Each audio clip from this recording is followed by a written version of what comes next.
And here's part of that farm update everybody been wanting. I have too much food.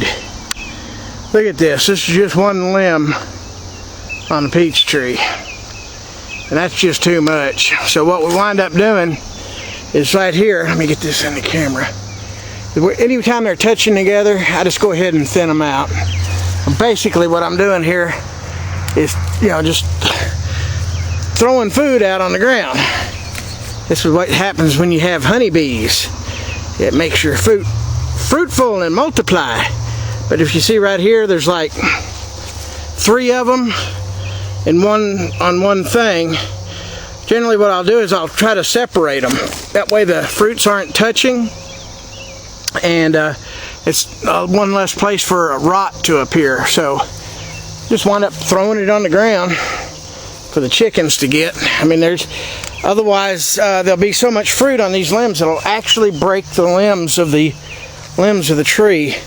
So it's called thinning. So I got to go out here and thin some of these out. You can see on this limb here, there's just far too much fruit on that one limb.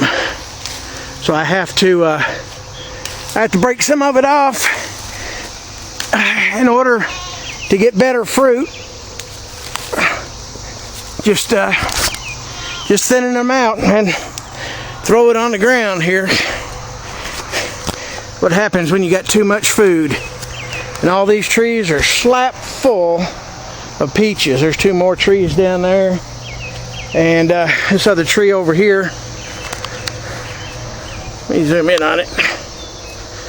That one there, it'll be this one's first year for fruiting. That's a 3-year-old tree right there.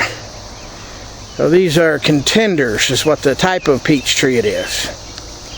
But anyway, and I'm having the same problems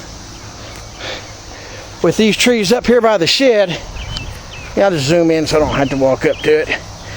Those are plum cots. You can see the limbs bowing over because they have so much fruit in them. I have to go thin them out too. Yeah, those are just those are full of plums. I mean, I'm gonna have peaches and plums and even some cherries out front. There's the Big Macs walking around. Ribeye steaks, Big Macs, whatever you want to call them. And here they come. Here comes the goats. Come on, goats!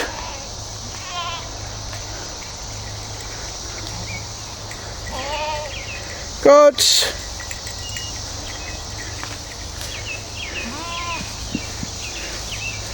I got three goats in milk right now. They're coming up. It's a little early to get milk, but what the heck, we might as well go ahead and do it early. And out here in the back is the 4 little females. So next year they'll be having kids, and that means I should have 7 goats in total in milk. Let me out. There we go. Honey, you're going to be gone. Hey, you're going to be gone. I'm going to sell you. Yeah. You're the only one left that's not registered. Those 2 registered. All the little babies back there registered now. Gotta get a new billy goat. Chickens. Got too many eggs.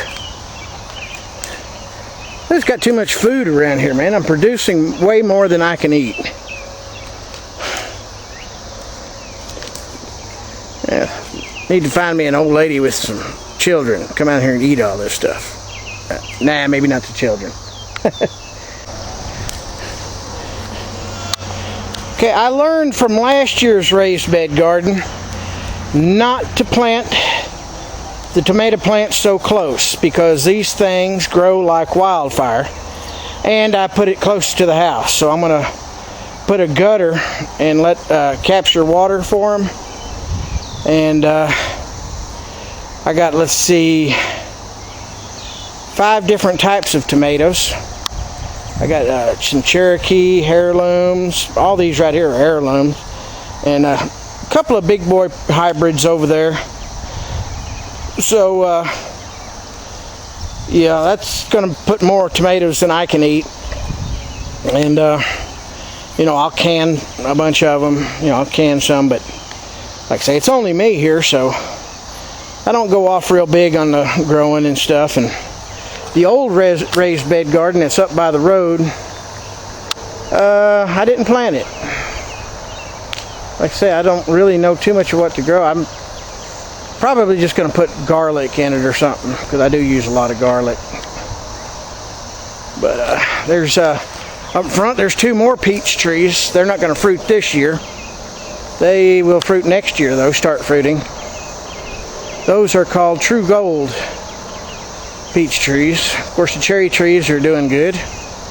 I need to get out and throw a net over those if I want to keep any of them, because the birds love to get those cherries.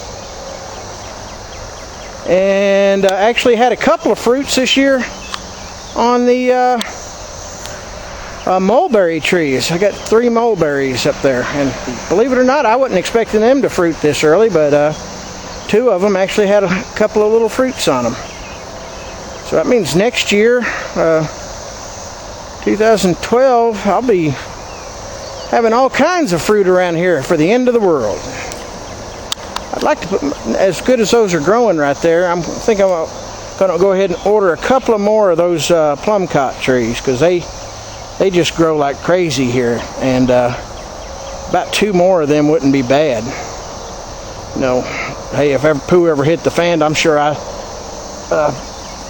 will have people to help eat it then, even if they don't want to help me with nothing now. They might help me later.